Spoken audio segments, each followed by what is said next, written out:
is that I tell my shop owner who's there in front of me, just kind of waiting for me to get out of the way. I say, well, we don't sell numbers, we sell results, and that is what we do in radio, where your name, your company, your reputation is enhanced by this wonderfully and amazing passive medium, which is radio. Radio is passive, and that's why it stands above other forms of advertising. It is one that comes at you when you're doing something else, right? It's no one ever goes out of his way to hear David Tulis. It's always that because he's in a car traveling somewhere, or he may be involved in commerce and transportation, and he may be driving and operating a motor vehicle, or he may be at a desk somewhere crunching something tedious or doing cut and paste and not needing to think too closely. So he can hear Sean Hannity, whom we have at 3. He could hear Bloomberg Business News. He may want to hear, if he's late in the office, he may be tuning into Alex Jones, or if he's there late at George Noory at Coast to Coast AM. And our medium is passive, and because it's passive, the listener takes in what is there. He just takes it in, and because it's all talk, he takes in the ad as well as the host. So you're not to miss my next segment. You have borne through my protocol of advertisers who are people who want your attention. And I do urge you, my listener, to give attention to my sponsors here at Nooga Radio 92.7. They are great local people, and would like you to patronize them. If they get business from me as sponsor, they'll stay with me, and you'll be served by their great service, their great outlook or product, and then I will be able to pay my light bill, right? Pay my EPB internet bill,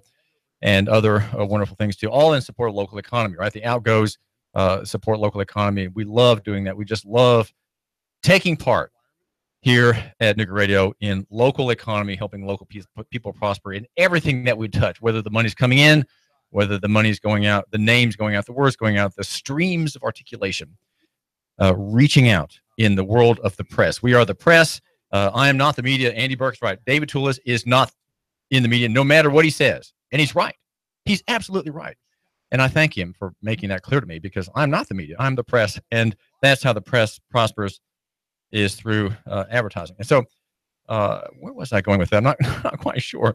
But you know what? I was saying all that because I was trying to get my Facebook feed going. I was caught short in the ad and in the advertising break, and I didn't ever have everything together. So I thought I would just babble on about something. But yeah, a little field interview. Okay, this segment is I call this a little field interview with David Tulis, and that is me, by the way, David Tulis. We argue for local economy in the free market, and I have some heavy things to get to.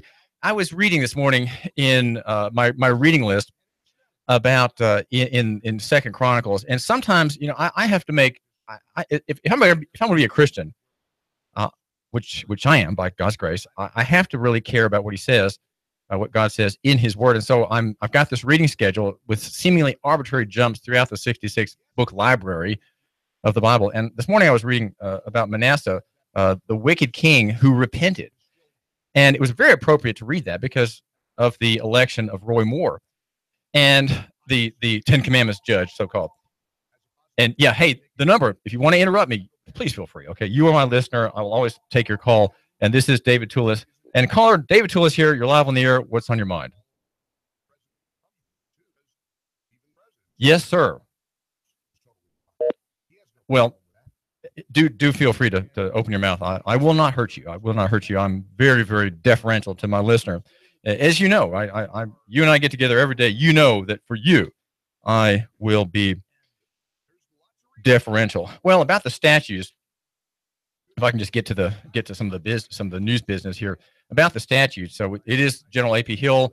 There will be a march on Sunday from the NAACP opposing this statute and what it represents in their minds, and showing public support for the request to the county commission, which will be weighing the matter this next week at the regular morning meeting, asking the commission to agree with Greg Beck, the commissioner who wants it to come down. Joe Graham, the commission member, says that he doesn't want the quote that everybody's mentioning today that was on TV9's website and elsewhere. He says, well, we don't want to be just swept along in the hysteria, effectively. He didn't use that word, swept along in the national hysteria against these monuments, which have stood unnoticed for years and years prior to a recent uproar over them, which died down, but which was revived by the back and forth, the hittings and fistings and knockings downs at Charlottesville. Now, Warren Mackey is a commissioner who says that he would like the statute of Lieutenant General A.P. Stewart to come down, but he says that he disagrees with Greg Martin, another commission member, who says that General Stewart's work after the war was very unifying. It was, of course, in federal jurisdiction. It was accepting of the Yankee victory over the South, accepting of the Yankee humiliation, the Reconstructionist Republican humiliation of the South. And so Mr. Martin highlights the service after the war, and also says, well, why would we be too upset about that when we're not that upset about Chief John Ross, the Cherokee? And the Times Free Press today has a way of putting this together very well on its front page story about the monument. And Martin says, well, this chief was more loyal to his nation than to the United States, right? The Yankee, the behemoth, that what became the Yankee behemoth. And Warren Mackey says, well, that's not really fair, because that's because the recognition, because the nation of Cherokee was recognized by the federal government, and the nation of the Confederate States of America was not. Therefore, it is illegitimate to make that comparison. I think that's a rather tenuous position to stand on, and to suggest, though I understand it being made. I understand it because the South was not legitimate. The Cherokee Nation was, and therefore it's only reasonable that a man who has a statute honoring him would have favored his own nation, right? His ethnic peoples, the Cherokees, and I understand that. But I think raising a statue for a man who's been a black man hanged on a bridge by a white mob could be misrepresented too. A statue is not just about one side, right? A statue doesn't just say one side of a man's life. It shows the whole of his life, the bad and the good, right? The man Stewart wearing the Confederate uniform, maybe the bad. The good, well, he was not for secession. He was not for the war. He did not own slaves. And afterward, his work was about memorializing the loss of life and trying to bring together by sentiment and by public ceremony and evoking the gods of peace, if you will, the ending of the war and the reunification of the American people is one so-called one nation. So that's the good. And the black man who's hanged, well, all right, on his favor, he was black, he was innocent, and he was a victim. On the other hand, if you have a statue of a black man who was hanged on the bridge, might you not also be saying, well, it was good that he was hanged, right? Because there are few people who would say that, well, that man deserved it.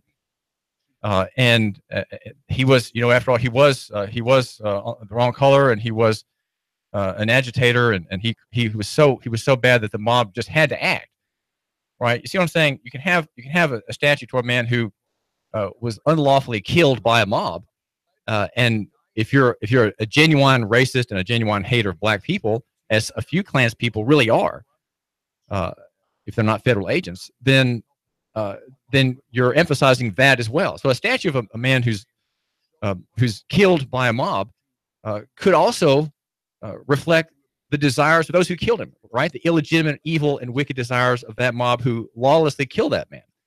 And so you can't just take one side of a man's life and say this statue represents that one side. Well, it represents the whole, the things he did and the things done to him, right? The things done to General Stewart were that a war was brewing, and he had to decide whether to stay with his state and his people, or to honor a higher allegiance, right, to the federal power, right, to the federal republic that Alexander wanted to expand and enlarge, which the war helped to do, of course.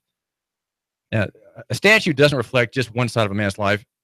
It doesn't reflect just what he did. It reflects things done to him, whether the man is hanged or whether the man is obligated to serve his part of the country in a war, right? Those are things that are external to his own will, that he responded to, and he responded by saying, "I will be a Confederate, and I will serve the cause of independence from the mother country," just as the colonies did that prior to this war, the first American War of Independence, the Civil War being the second.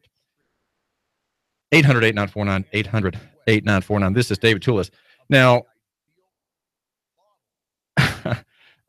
we're talking about federal intervention and how government always makes things worse. The government makes things worse and than they need to be.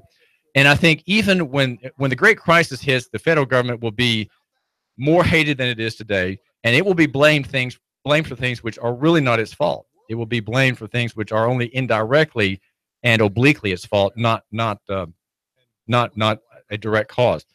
But in the blockade of goods getting to Puerto Rico, I think we need to look at something that has been not widely discussed, and that is the Jones Act. There's an opinion piece by a former New York state assemblyman named Nelson Dennis. He's author of a book called "War Against All Puerto Ricans: Revolution and Terror in America's Colony."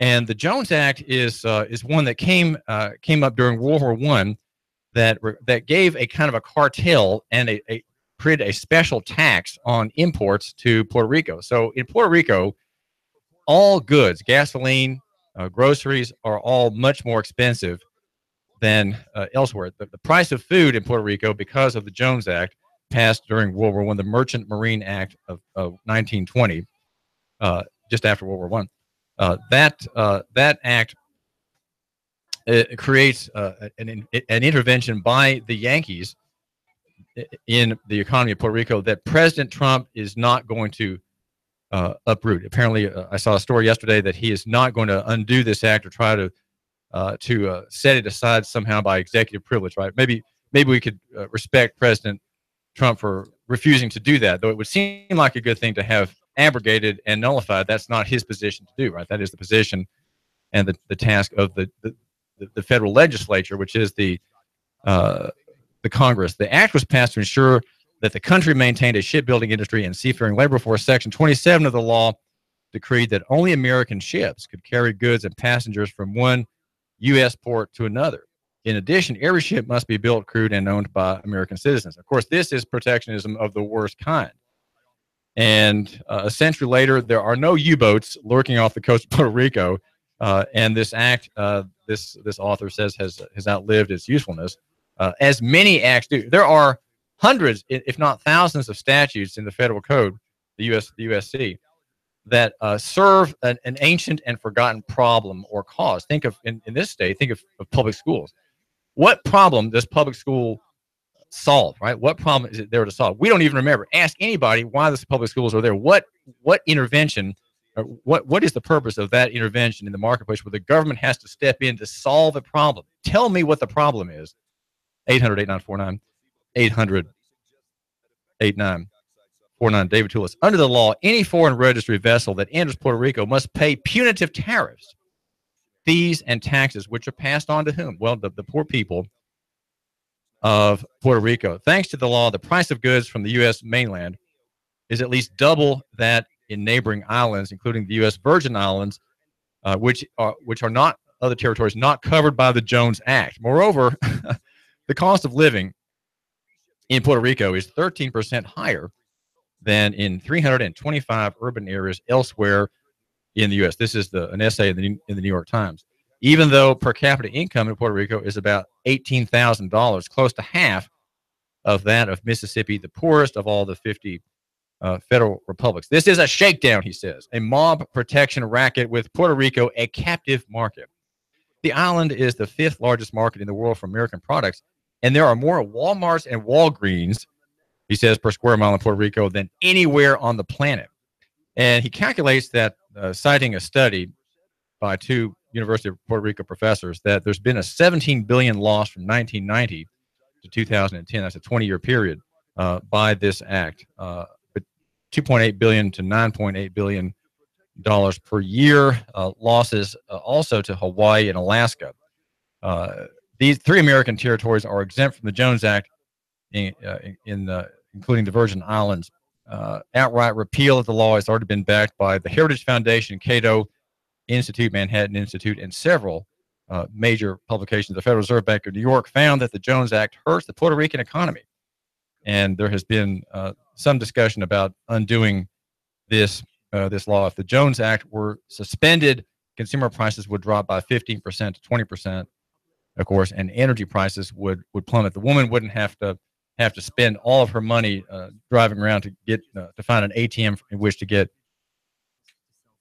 cash. A post-Jones Puerto Rico would modernize its infrastructure and develop its own island-based shipping industry. Indeed, the island could become a shipping hub. Now, but it's not, because of the good people and an ancient statute on the books that is oppressing, if you will, oppressing that market. 800-8949, 800-8949. David Tulis, we argue for local economy and the free market. There's been a study that says that homeschool families in the state of Tennessee save the government or the state, maybe either one, $262 million in outlays. In California, homeschooling saves $1.8 billion. In New York, it's $1.7 billion. And in Texas, it's $1.2 billion, according to eagnews.org, a mid-August posting. Here we have a picture that I'm trying to understand fully the implications of. A picture of people who are leaving the cartel, right? They're leaving the plantation, if you will, the progressive plantation, which is public education. And public education is so ingrained in the American experience that I think it's going to take a long time for people to finally say enough is enough. We don't need to be held back like that. We don't need to be held sort of in suspension in this system. And so I think we should find our way in the marketplace. If we can cut the taxes, we can have free up that capital. So think about that. The people who represent us in the county commission, that there needs to be, I would like to suggest, over the next two bodies or so, the next three bodies, as they elect in and resign over time, a call by the people of Hamilton County for a major ending of the state cartel. In other words, it's a state cartel and the county serves it, right? The county doesn't have to serve it. I mean, the county can elect to say, well, we're getting out of that business. We're not really competent in that business. And we have had a rise in our minds in esteem of people like you, the listener. We think Hamilton Countyans are really among the best people in Tennessee. We think that they don't need our help anymore. We think that they are competent, that they love their children, that they care about their children, that they all have internet access. They all have shelves in their apartments and houses in which they can put books if they want to have printed books. Of course, many things now are available online for free. Some of my favorite books I have been able to download. I'm thinking of Garrett, about the bubble that popped, a great history of the paper money economy back in the 1910s and 20s and 30s.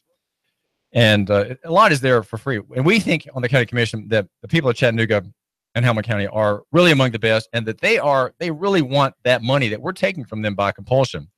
They want that money, half our budget that goes to the public school.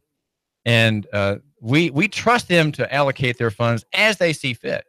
And we'll have a special program as we slowly get out that lets some needy families that have genuine needs and are people of character, we will let them have a stipend from us in the transition period. And that way, as we cut taxes in Hamilton County, we can become over time a magnet for industry, a magnet for capitalism, entrepreneurship, for people who want to come here for the easy and cheap living, right? And so that is something that can only come in the public body if the people want to be respected. If the people say, look, please respect us, please respect our use of our own money, that we will spend what we need to for furthering the knowledge, character, wisdom, and education of our children. We will do that.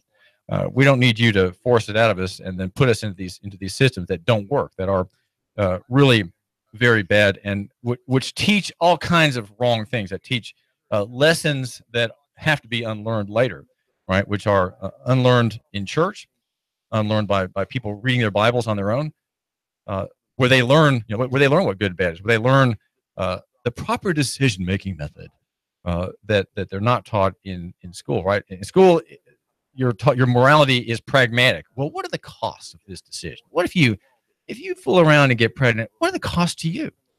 You think you really can bear the cost of being pregnant? Won't that interrupt your education? Might that not bring added expenses into your life, which would prevent you from going to university or maybe even though we have free classes now at Chat State, you're not going to have time because you have to work. And so all the things that are inducements to not fool around, not violate the seventh commandment against adultery, which forbids, of course, fornication. The rule of life should be, what does God say, not what are the effects of your disregard of these very clear rules that have always been in favor of the individual and always glorifying to God, even among people who don't believe in it. Right? God is glorified by their strict respect for their marriage vows and their strict respect for the bodies of members of the opposite sex.